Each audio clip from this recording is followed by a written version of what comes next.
Hello, we're so excited. Nice to see everyone. We are really looking forward to talking all things salary success and investing success in 2022.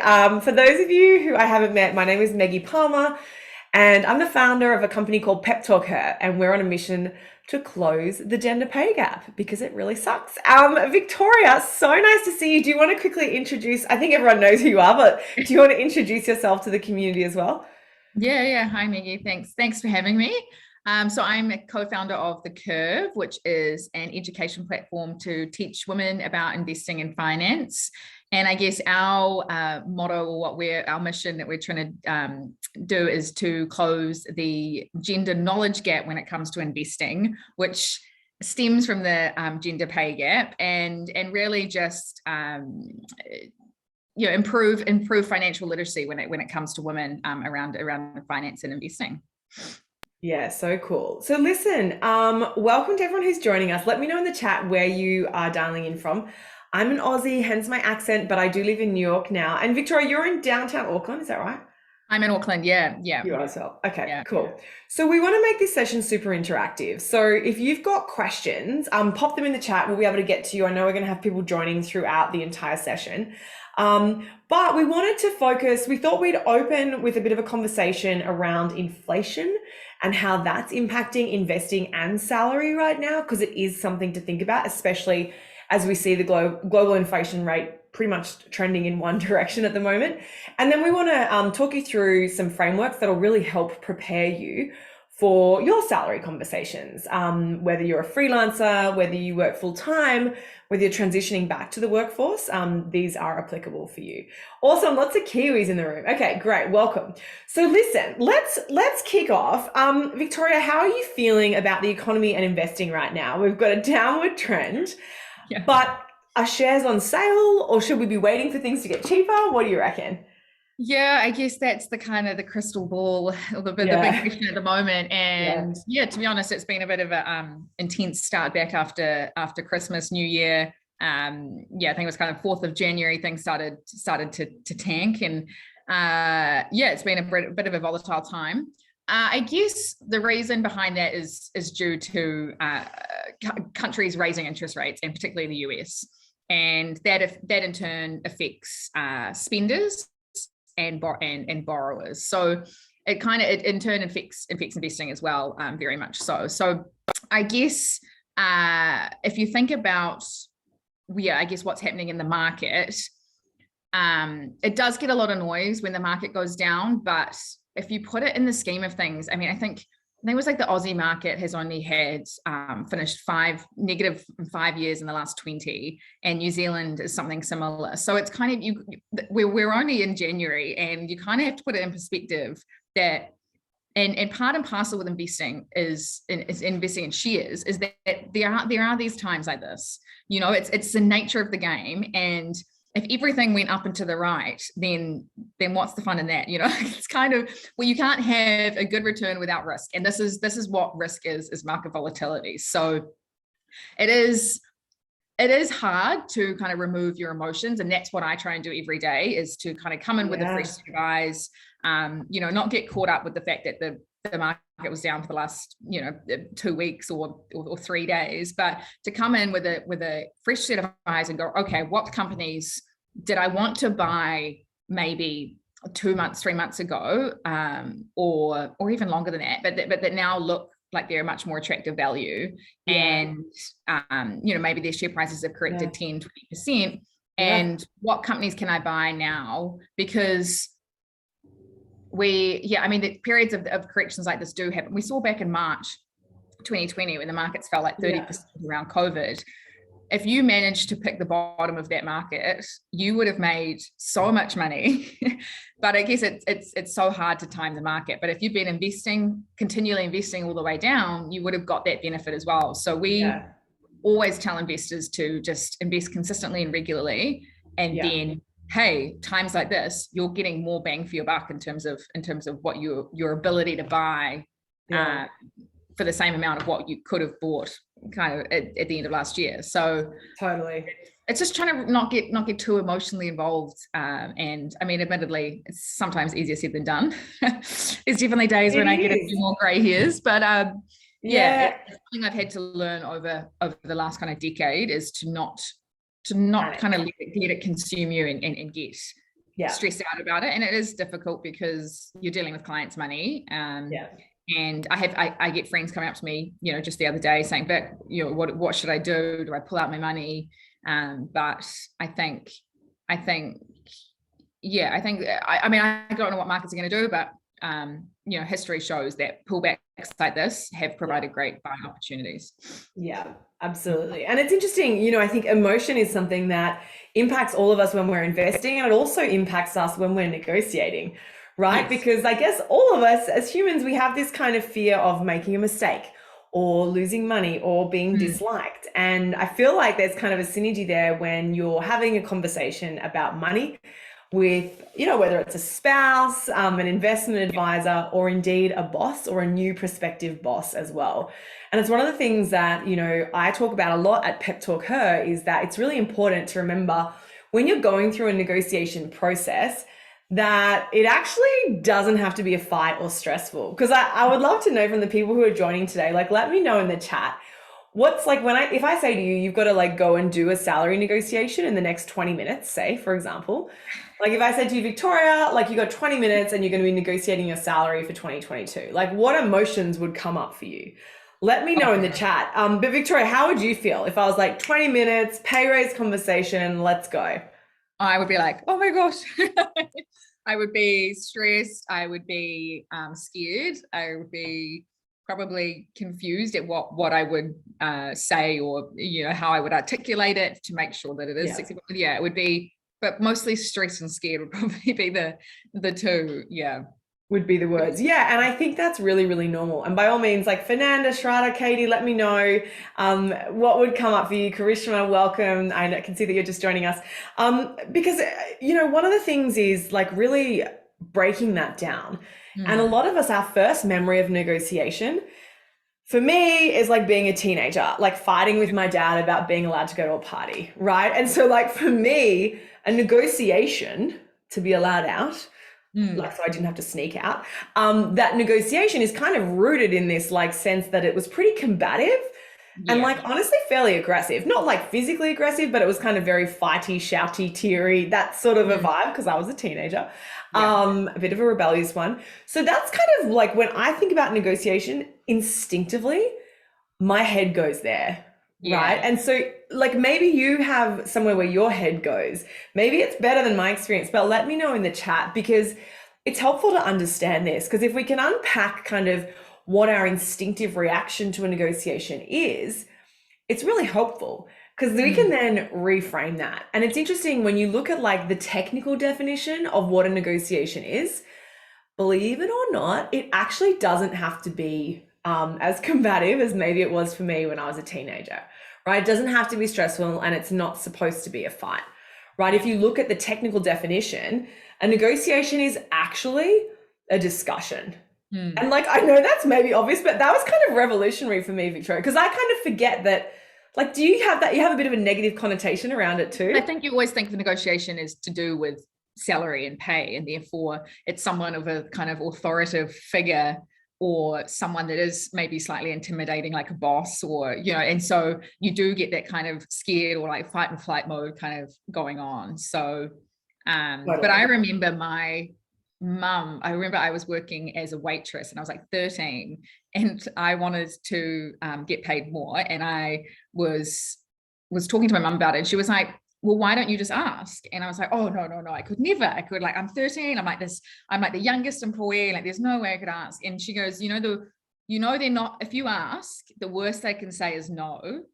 They can't say no, and then we're actually going to deduct you 50 cents an hour, or, and I think that I know that it was kind of, I was so young, but I think the mentality of, if you don't ask, you don't get. And also, the worst outcome is that you're just going to stay as you are. I mean, whereas now it's more of a discussion of your worth, and I get that, but I think it just instilled in me like you need to ask for these things if you want them. It's no point in going around being unhappy, and it was at such a young age. I was like, so true. It's not like they're going to say no and then actually in a deduction study at the same time.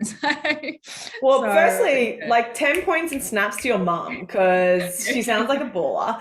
And I love that. And what an amazing lesson to teach you as a 13-year-old. And I think, we can all learn something from that in terms of how we mentor other people, what we say to our nieces, our nephews, maybe our kids, our friends' kids, It's very important to teach that message early, because it's interesting, Victoria, that's obviously stayed with you, right? Yeah.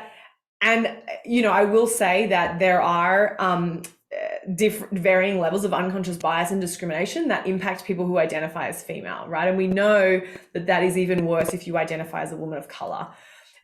So generally speaking, the worst thing they can say is no. You will hear occasional stories of people who have an offer rescinded when they try and negotiate. Those examples are very rare, right? We don't hear that happening a lot. And often you sort of think, do you really want to work for a company that's going to rescind an offer if you try and negotiate? Yeah. We did a session the other day with a very big tech recruiter, and she was like, I expect people to negotiate. Like, it's expected, and for some companies and some recruiters, it's kind of a game, honestly. Yeah. And it's like, if we know the rules of the game, we can engage. So we know that their first offer is probably not their first and final. Some companies have a policy where they don't negotiate, right? And so it is the first and final. But you can research that ahead of time. 90% of companies, there is a level of negotiation that goes on. Especially if you're in a revenue generating role, often you will not get hired if you don't try and negotiate, because their thinking is, well, if you're negotiating on behalf of the business, you kind of need to have some of those skills. If you're not implementing them with us, then maybe we've got a bit of a question mark, right? So the key thing, and I think demystifying negotiation is really powerful. And then the other tip I wanted to kind of leave you with before we jump into questions, and send them through on the chat by all means, let's talk about something that's pretty unsexy, honestly, but it makes a world of difference when it comes to negotiation. And that is preparation, right? It's not like a silver bullet. It's not like, but it's like if you fail to prepare, you're preparing to fail, right? It's that Benjamin Franklin quote, and it really is true. And by the way, feel free to take photos of any of the stuff that we're talking about today. We would love for you to share what you're learning from today's session. We have an exciting giveaway of one of our courses to give away to someone who posts and tags the both of us from today's session. So make sure that you take notes, take photos if that's helpful, and by all means feel free to share it. We'll share the link afterwards as well, so that you can circulate this to other friends and family and colleagues who you think might find it interesting. But preparation is the biggest thing that I want you to all take away, right? So if you're going in for a salary negotiation of $500 a year, I'm kind of cool if you want to wing it, right? If we're talking a couple $100, it's not a big deal. If you want an extra $5,000 a year, $10,000 a year, $30,000 a year, I've had a student 3 months ago negotiate $103,000 pay raise, right? She's not an investment banker. She's a relatively normal human, albeit very successful, but she's 40 and she got $103,000 extra from negotiating, right? So if we're looking for some pretty big jumps, you got to put in some preparation that's pretty decent, right? Because you've got to start doing that research ahead of time. You can't expect that your boss is just going to give that to you on a platter. You might get lucky, but to your point, Victoria, you've really got to ask for what you want. And there's no point bitching and moaning and complaining if you're not going to actually take any action, right? Because the reality is out of that discussion being I forgot that I also do this and I also do that. And you don't want to forget, things that would have helped your case or helped your discussion. So it's, totally. I totally agree. The more prepared you can be, the more you've done everything and you've done it well, and you can be confident and stoked with yourself, really. That totally. Totally. And I think, one of the reasons why we built the PepTalkHer app was really around, we wanted it to be a really easy way for you to track your wins. So kind of like an online brag book, I guess, like a Fitbit, but for your career. And it was for that reason, Victoria, as well, because it's I couldn't tell you what I had for lunch on Wednesday.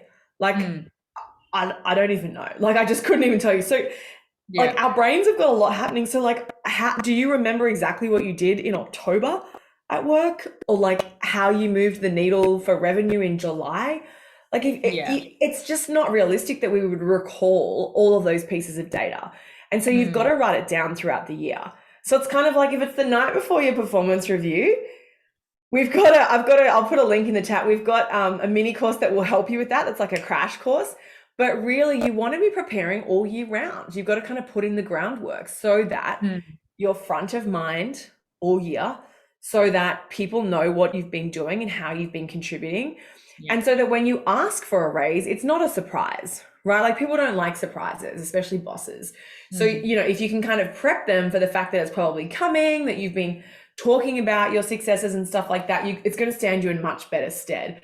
And that's what the app will do. It's totally free. It's called PepTalkHer. So original.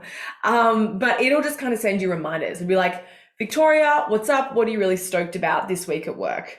Yeah. And you can be like, recorded 2 podcast episodes, had 3 meetings with some asset managers or whatever, so that's really important. And then the other thing is always practicing these conversations ahead of time. So our brain, the way that our brain works is like, it's kind of like how rationally, Victoria, like you and I both know, we should keep dollar cost averaging into the market, and we should still be buying. But like, we kind of freak out because we read the news and everyone's on social. And so we freak out, right? So we like, sometimes go against. Now. And it's like, no, that's not the point. Yeah. So sometimes we make mistakes that are not super rational, right? Especially in stressful situations. And so if we think we're going to lose money from investing, that's kind of stressful. If we think we're going to walk into a meeting with our boss and ask for more money, that's kind of stressful too. So our body kind of goes, and we kind of, maybe let me know what your giveaway is when you're anxious. Maybe you sweat, maybe you cry at the smallest thing, maybe you go a bit red in the face, whatever. I've got a bit of a nervous tick with my leg. I like bounce my leg a bit when I'm nervous. It's kind of weird. So what you can do to mitigate that is you can actually have a fake conversation beforehand. So you can just kind of like ring your BFF, your uncle. I used to do practices with my dad. You can kind of choose what you want to do. But there is, again, it's kind of boring. And it's not like rocket science, but there's something in practicing these conversations ahead of time. Because it's going to do a bunch of different things. It's good because you can practice your words and you can talk about your massive successes and quantify it, which is great. But also you're training your body. I've been through this before. Oh, I've done this. I've been asked that question. I've said that number out loud. And so your brain kind of starts to form these synapses, and it gets comfortable with that language and with that scenario because it actually doesn't know that it's not the real deal. And so if you do that in a safe environment, when you actually go into the IRL actual situation, you're going to be that little bit less anxious and less stressed out. So it's like the number one tip is I don't want you walking into that room or the Zoom unless you've done a fake conversation ahead of time. Yeah, that's such good advice. Yeah. And there's a great, we can talk about this all day and we're happy to take any questions that you've got, but there's a great question coming through specifically about inflation. And Victoria, I know we wanted to talk about this because I'm based in the United States. Inflation's pretty rank over here. I think we're at about 7%. Let's see what happens in New Zealand and Australia in the coming quarters, but it's a lot higher than what we would typically expect, right? And so maybe your company might have a policy of 1 to 2 to 3% for inflation, maybe if you're lucky. So actually, you're potentially going to be sliding backwards if you're not getting inflation or higher. So it is a really sensitive time to be asking for raises. So I don't know if this has come up for you. Fernanda's got a situation where, it's really interesting. So because typically if you ask for a 10% raise, it's like, okay, well, inflation's 3%, so you're asking for 7%. If inflation is 7%, plus you want 7%, all of a sudden you're asking for 15 to 20%, which can sometimes be perceived as a lot, right? So I think, being really conscious of what the statistics are and what the situation is in your region and what's going on in New Zealand is important, again, so that when you're talking to your manager, it's not just a ridiculous request for 15 to 20%. It's, it's a decision based in facts. Would you say that as well, Victoria? Totally. And like, so we've got inflation that just came out the other day at 6% in New Zealand. So it's, yeah, people that aren't asking for pay rises or aren't getting pay rises, can afford 6% less now. And I think that is such a great start for a discussion of salary negotiations and pay rises, is that, well, hang on, everything's 6% cheaper now. And you can use examples, if you've noticed that your electricity bill has gone up, or your groceries, or anything like that. You can use examples, and they're going to know that inflation is going up. We're seeing it around the world. And yeah, I think that's just one of the pieces of the discussion. And I think it does really help. Unfortunately, it'd be great if inflation wasn't around and we'd be be better off. But unfortunately, it's what I kind of call a secret tax. Because you don't really see it, but it does impact you. And I think when it comes to investing as well, it increases the cost of you not doing anything and having your money in the bank rather than investing it, because that $1,000 that you have in the bank now, yes, you might be getting 1%, but inflation's at 6%. So you're actually losing 5% a year in terms of what you can purchase. So it's really, really important to consider inflation when you're investing as well. And it just, increases the cost of not doing anything, and means that you should be, researching and discovering, different ways to ensure that you're at least getting that 6%. So you're staying at par in terms of what you can purchase. So you need to be getting a return of at least 6%. In order to, stay at the status quo. Definitely. And I think it's really, information is so important when it comes to investing as well. And I think when you were talking about being prepared and going into those salary negotiations, I think it's exactly the same when it comes to investing. And, we always talk about doing your research, knowing what you're investing in. It's almost putting in the groundwork now so that you can reap the benefits later and not have to and keep researching, or keep being concerned about what you've invested in. If you've done your research, you're confident in what you're investing in, and you can almost just sit back and relax and hold it for the long term, because you've done the work now, you've put in the effort. So I think it's kind of the same when it comes to salary negotiations. You put in the time, you put in the effort, and you end up achieving that higher pay rise or the increase in salary. You reap the benefits for years to come, and you're now at a new level to then start the negotiations, 2-3 years time, or when you start a new job, you're at a new level. So it can just have so many positive benefits, just putting in the work now for future gains. Absolutely. And I think, you are well within your rights. All of this is to say, when you're asking for a pay raise, you have to be a good performer, right? So if you've had a rubbish year and if you're on the verge of getting fired, like, it's a little tougher. Yeah. I know that's none of you who are watching today, but just as a caveat, but if you are a high performer, companies don't want to lose you. If you leave the company, it's annoying. Like, there's institutional knowledge that goes, they have to recruit, they got to backfill. It's an absolute pain. As a business owner, I hate it when people leave. It's so annoying. Plus it costs money. Like, recruiters cost 5, 10, 20, 30, 50K, if not more. So it's often cheaper for the business to give you a raise than it is to replace you. Totally. Right? Yeah. That won't be your manager's first instinct necessarily, but when the business as a whole thinks about it, that's actually maybe where they might come out to. So don't forget that, right? Don't forget the power that you actually do have in that dynamic. It's also an employee's market. We've all heard about the Great Resignation. People are changing it up. They're moving to the country. They're doing all sorts of different things because of everything that's happened the past few years. So you can go and talk to recruiters. If you feel like your company is going to give you a pay freeze or lowball you on pay, have a conversation. You might not want to leave, but have the conversation and let's just see. It could be your dream job. It could be heaps of extra money, but you kind of hate them, so you would never accept it. But have the conversation and just find out. You can also always, of course, use that as leverage with your current job and say, listen, I'm really happy here.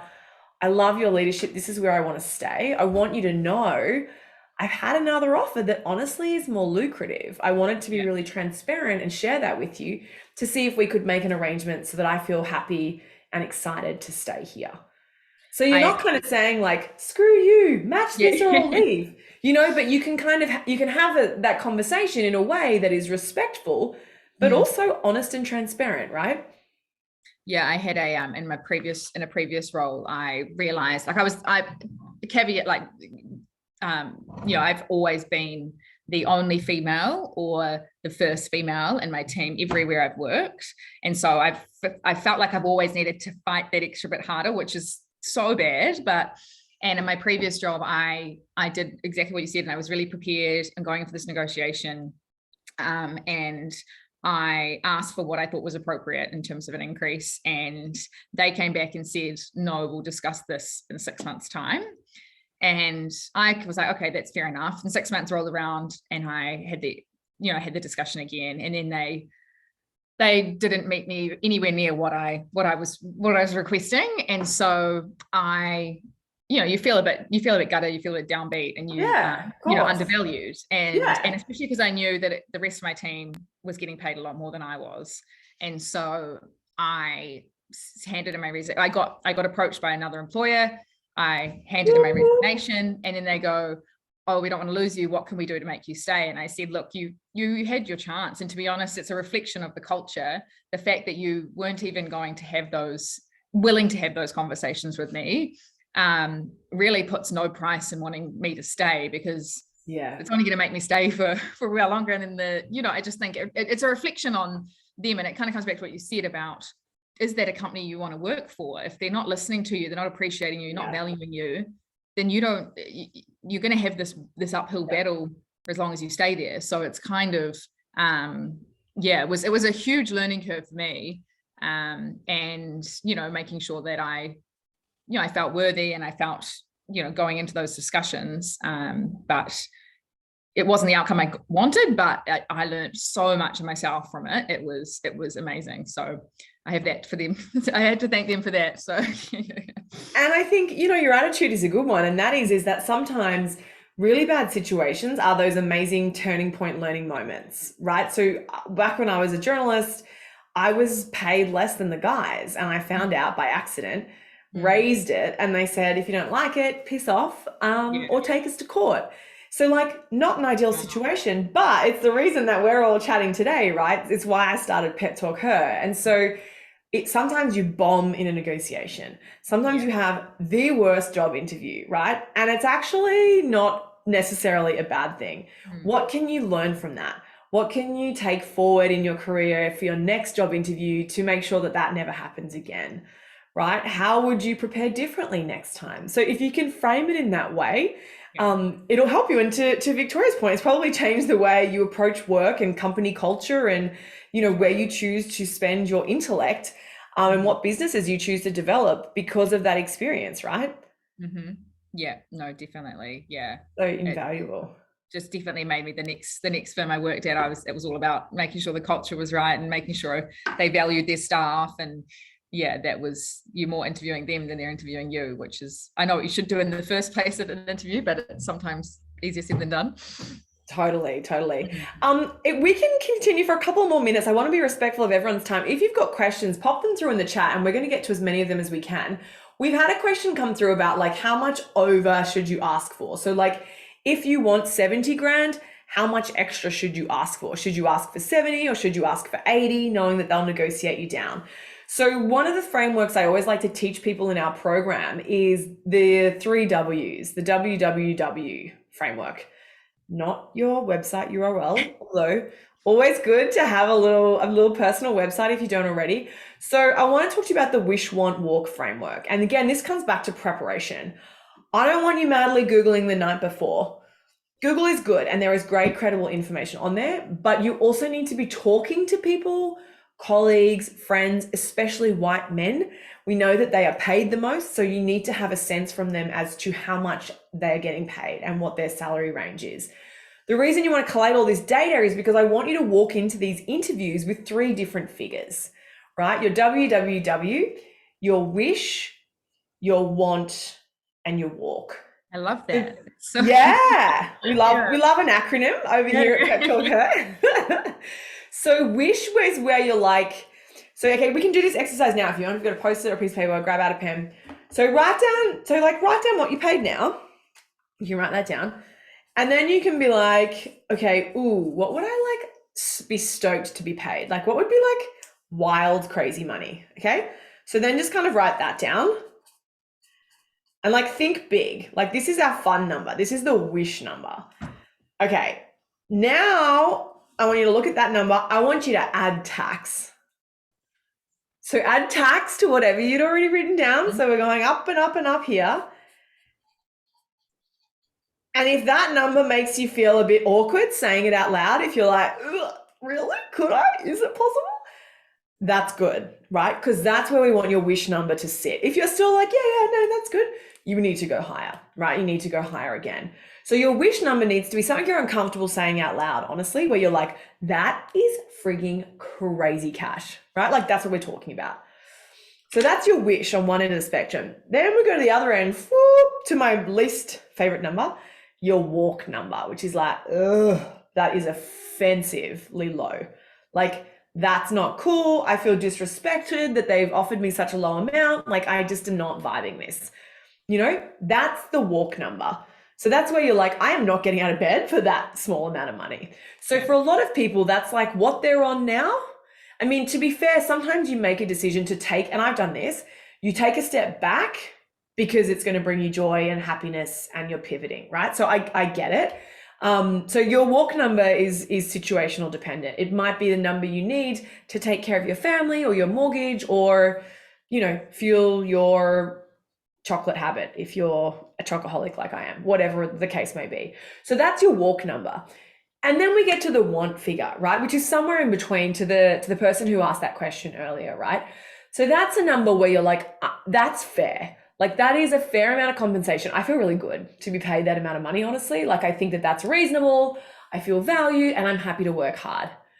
So those three numbers, if you can like write them down on a piece of paper, it's going to give you so much confidence because all of a sudden you've got a little bit of a range going on, right? You've got a salary range. So if you walk into the meeting and if their first offer is your wish number all the way up here, straight away you can go, oh, that's where we're playing. So you can much more nimbly kind of pivot up. But if you hadn't done any research, you would have been like, yes, sign, done, let's go. Which maybe you'd be leaving value on the table. Maybe they would have gone another 10 or 20% higher. Who knows? Maybe they'd give you a signing bonus if you ask the question, right? So I think that this is so helpful. And again, it's boring, it's preparation. I'm not saying it's going to be the most fun task, but it's worth putting in a little bit of time and effort of like kind of doing this detective work, you know, getting beneath the surface of the iceberg, you know, because a lot of people walk into salary negotiations or job interviews and they do the tip of the iceberg. They LinkedIn the person who's doing the interview, they Google the company and that's it, right? But if you want to have salary success in a big way, you got to go a lot deeper, right? We got to go below the surface and go hardcore on your research because if you do that, you're going to get way better outcomes. So we've got another great question here about contractors. So this is a good question. And as a small business owner myself, Katie, you got to put your rates up every year. Not always easy or comfortable, but what you can use is you can use the new year, new prices, or the new financial year. So you can use July 1 as an excuse or sort of January and say to your existing clients, we're going to grandfather you in at the old rate, but any new projects going forward. And to new clients, you can just choose the new rate. It depends with contractors, Katie. Honestly, often as a contractor, you can earn an exorbitantly higher amount than what you would if you were on staff, depending on the role and depending on the company. Victoria, have you had any experience with this as well? Yeah, I mean, we don't have too many contractors, to be honest. I mean, we've got a few, but they've only been with us short term. So, I mean, as a business owner, I know this is coming. But yeah, and I guess it kind of comes down to as a business owner, they know our brand, they know what we're trying to achieve, they know how we work. Therefore, if they're if their rate goes up, it's kind of like, hey, well, I'd probably just, I'll pay it because, because they've been with us for so long. And it's probably the same in Katie's situation. It's a tough discussion, but if you're kind of good at what you do, it's much easier for them to just pay the higher amount than go out and try and find someone else. So and the principle is the same as well, right? Like of having a wish, want, walk. Yes, so Katie, okay, I need to earn X amount per year, which means I need to charge X amount per project or whatever it is. And you might have it. So, you might have a few different rates, right? You might have your wish rate. And if you talk to companies about their budget and they can afford it, that's what you quote. And then you might have another rate for clients who you really love their mission and you really want to work with them. Yeah. So you can kind of be malleable with your rates as well if you want to for that values aligned work or the passion projects and stuff like that. But the principle is still the same. My minimum hourly rate is this and my wish hourly rate is that. So you can sort of try and, again, when you're doing these interviews with the potential prospective clients, you want to get beneath the surface of the iceberg with them. So ask them open-ended questions like, tell me, what have you budgeted for this project? Typically, how long would you expect this project to run? I expect that overtime is built into this. Is that something that you charge? Do you expect a flat rate? You want to sort of get all of those pieces of information so that you can then quote accordingly. So the wish, want, walk framework doesn't really change, but I appreciate that it's a little bit more of a challenging conversation often. Okay, so great question here about how do you ask. Okay, so if you have any more info, if you can give us any more specifics in the chat, that would be helpful. But essentially, there's nothing wrong with asking for a raise. You don't have to be subtle. You can if you want, and I've got some language that might help you with that.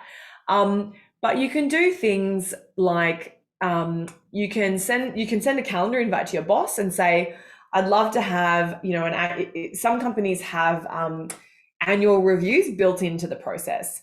But you might be at a smaller startup where it's a bit ramshackle and it's not kind of organized. So in which case, you can change that. You have the power to send your manager an email and say, hey, I'd love to catch up about my performance and my compensation moving forward. So I'll chat to your EA and find a time that suits. Like that's not confronting or rude, right? Like that's completely reasonable. And then in those meetings, I always say to people, you want to set yourself up for success. So if you haven't been fired, that is good. That means you are doing a good job. But rather than walking into the meeting and saying, hi boss, how are you? I want a raise. You can do that, but you can also frame it differently. So you can walk in and say, hi boss, how are you? Hey, listen, I'm so excited to catch up. I'm so proud of the projects I've done this year. I'd love to hear from you. How am I going for you? How do you think I'm going? Let them give you all of the praise. Bring it on. We're very here for this. Thank you, thank you, thank you. You're great. That was great. That was great. Maybe some constructive stuff, fine. But once they set the tone that you're great, you're amazing, you're doing great work, it then is kind of a better segue for you to say, I'm so happy to hear that. I agree. I'm really proud of that project. I'm so stoked that we got that outcome. I'd love to talk to you about what my title could look like and what the compensation package could look like going forward. It's like totally polite. You're not saying, give me a raise immediately. You're just kind of, again, open-ended questions. Yeah. Do you know what I mean? So letting them say, oh no, there's no more budget, or letting them say, oh, but you have to improve this, right? You let them kind of set that tone so you can kind of pivot the conversation, right? Again, have data points ready to go. If they say, oh, look, I guess you've been good, but actually, you weren't actually that good on that thing. So we're actually not going to give you a raise this year. Have some language ready. Be able to then pivot and say, oh, that's so interesting. Tell me more about that because I never received that feedback at the time. I'm so sorry to hear this.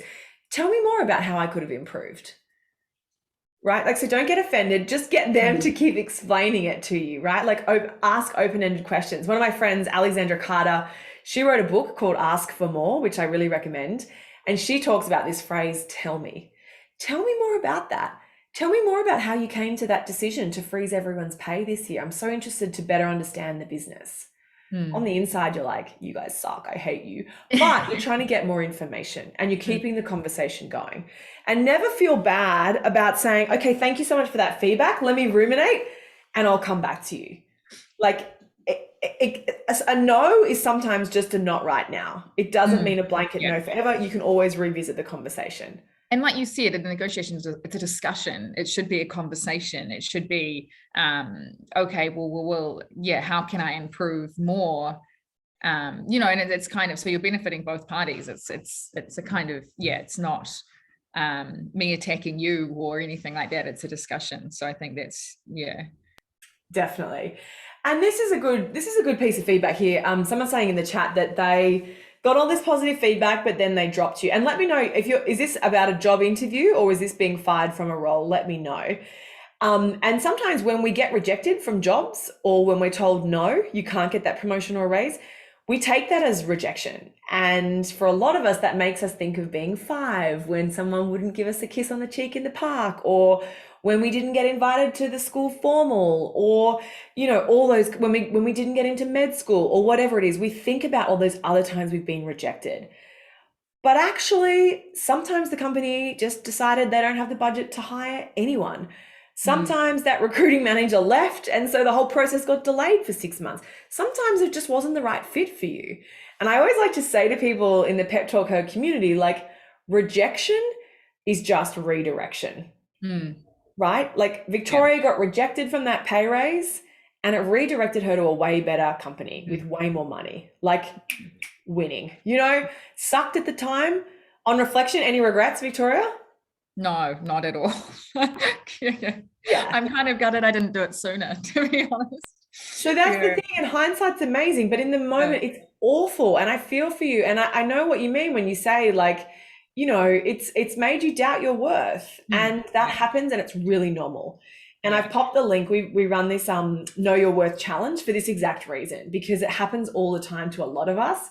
And if we can strengthen that muscle of knowing our worth, it allows us to walk into so many more situations with more confidence, with more gravitas, and all of a sudden you'll get way more job offers. They'll be offering you money even above your wish figure. But it's about, like, you've got to kind of have that core belief that frankly they're lucky to have you in the first instance, and it will totally shift everything. But it's a muscle, Karishma, and you can learn it. So we're going to talk through that in the free challenge a heap as well. And that's the best with the environment right now, is that, you know, and employees are so scarce, and we are, you know, at record low unemployment, that it is kind of an employee's market. And so, you know, we should be using that to our advantage. Absolutely. And another excellent question here. What do you say when there's no more room in the budget? That old chestnut, we've all heard that before. Oh, but there's no more money. We always want to maximize for cash, right? I always want you to get paid the most you can in cash or bonus or stock or whatever, right? Like, that's our priority. It means you can get a higher mortgage, means you can, you know, have disposable income and all that kind of stuff to invest, which is exactly what Victoria's podcast focuses on, right? So that's what we want to maximize. Sometimes there is no more money. If you've been working in global tourism in New Zealand recently, pretty tough to ask for a raise. Like, seriously tough, right? For economic conditions, nothing to do with your performance or your boss. It's the economic situation. Sometimes it is out of their control. So to your question, what do we do then? Because you're like, well, I've still been working really hard and I still want something. You could negotiate a change in title. Doesn't cost them anything, but you can put it on your LinkedIn. So for your next job, recruiters will be like, oh, she's a VP, or oh, she's an associate director, or she's moved up to director, whatever the case may be. I've done a lot of negotiating for extra annual leave. I love to travel. So I had a previous role where I was entitled to 8 weeks paid annual leave a year. I think it was 6 weeks standard. And I said, oh, could we do 2 weeks off the books? Like, we'll just have an agreement. And they're like, yeah, fine. That's fine. Like, don't tell anyone, but that's fine. So I was like, sweet, like more holidays with my family, like my brother, my sister, whatever. Like, I was really stoked with that. I have clients in the US, their companies will pay for their pet insurance.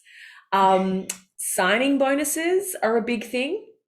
More so in the US. I don't know in New Zealand, to be honest, but they're pretty big over here.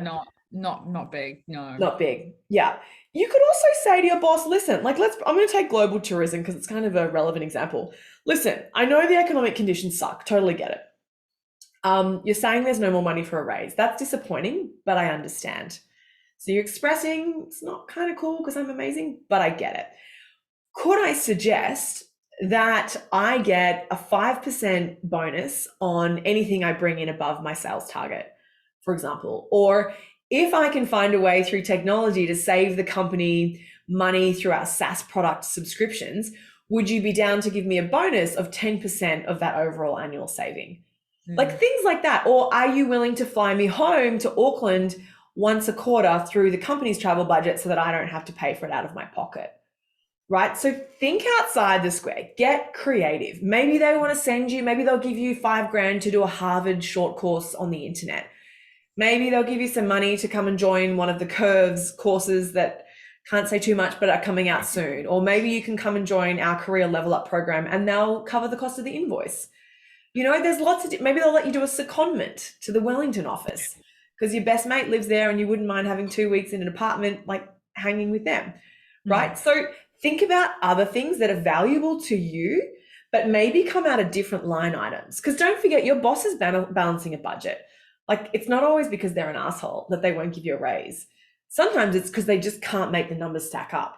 So if you can think like that and empathize with what your boss is going through, super helpful, because you can then provide options and solutions that make it very easy for them to say yes. Yeah, that's such a good point, to get creative, because there's so many different ways that you can make it beneficial for you. Definitely. I've even had people that like their bosses will contribute extra into their retirement accounts because it comes out of a different finance bucket. Like business accounting is weird. It's like not my thing, but like sometimes there's just money in these different pots and it's like, what? Or maybe they'll get you an EA. Maybe they'll let you hire an assistant or something. Maybe they'll let you do 4 days a week. Maybe they'll let you work from home every single Monday.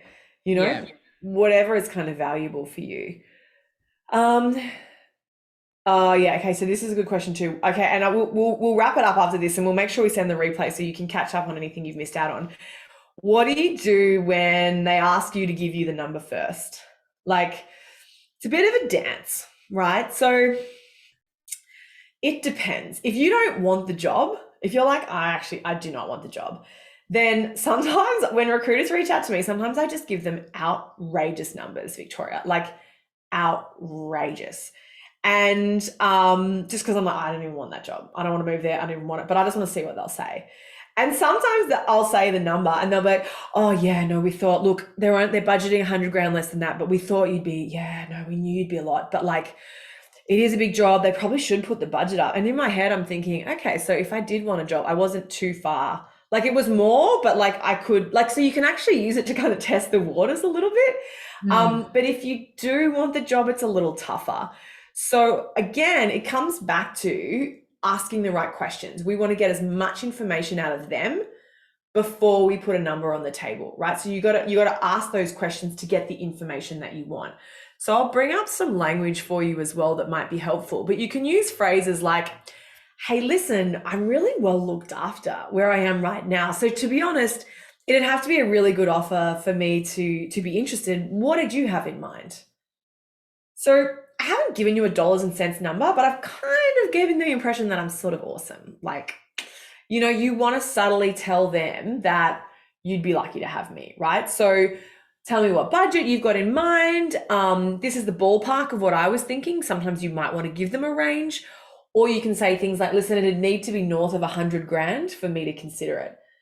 100K could be 105 or it could be 195, right? So you can kind of direct them in different ways as well.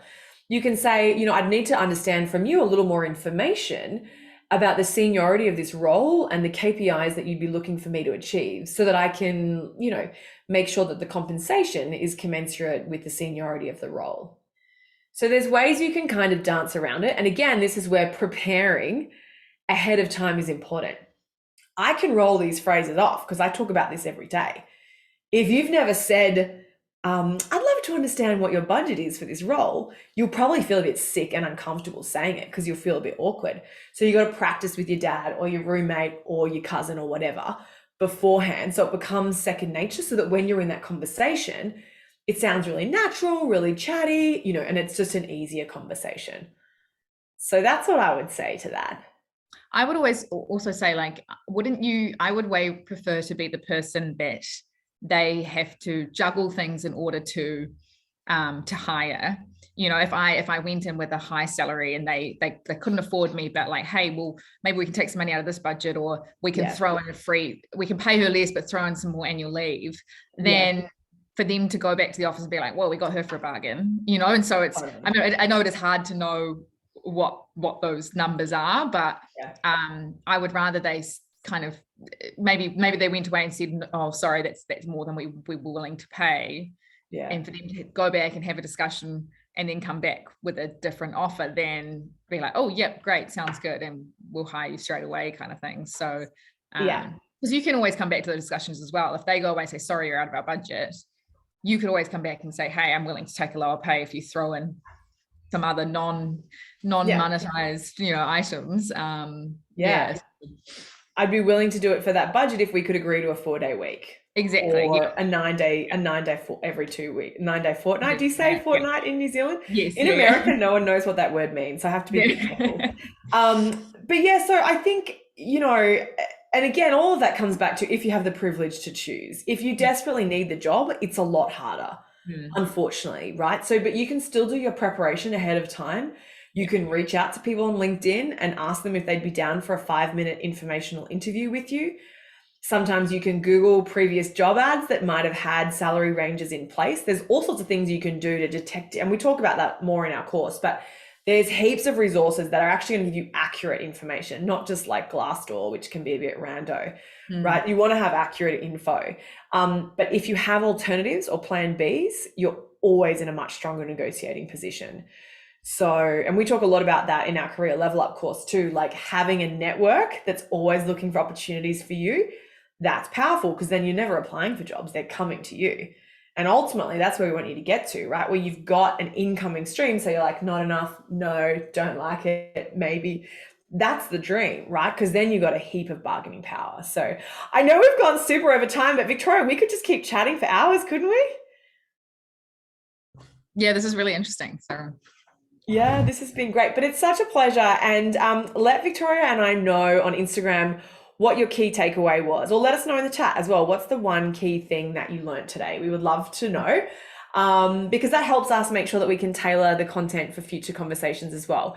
Make sure, we would love for you to also like share what the key learning was for you today, and make sure that you tag the both of us, so that we can choose someone for the fun giveaway. And again, we'd just love to know, what did you learn today? And what's one step that you can take today to keep the momentum going? Because we appreciate your time and joining us today. And like, you've made a big step to make this commitment to invest in yourself. And so hopefully we'll see a bunch of you in the 5-day challenge. It'd be so fun. It sounds like there's a couple of you that it's perfect timing for. But keep in touch. Victoria and I are both on Instagram, _curve. Let me get it right. I always forget. The underscore. The underscore is, yes. NZ. NZ, yes. So make sure you don't forget the underscore. So the _curve NZ, and we're just PepTalkHer. Keep in touch and say hi. Victoria, it's been a pleasure, and I can't wait to keep listening to the podcast. Thank you. Thanks for having me. And if anyone has any further questions, about investing or anything, definitely get in touch. And it was a pleasure to be here, and I learned so much. Thank you. Likewise. Thanks so much, everyone. We're excited to keep in touch. Bye. See ya.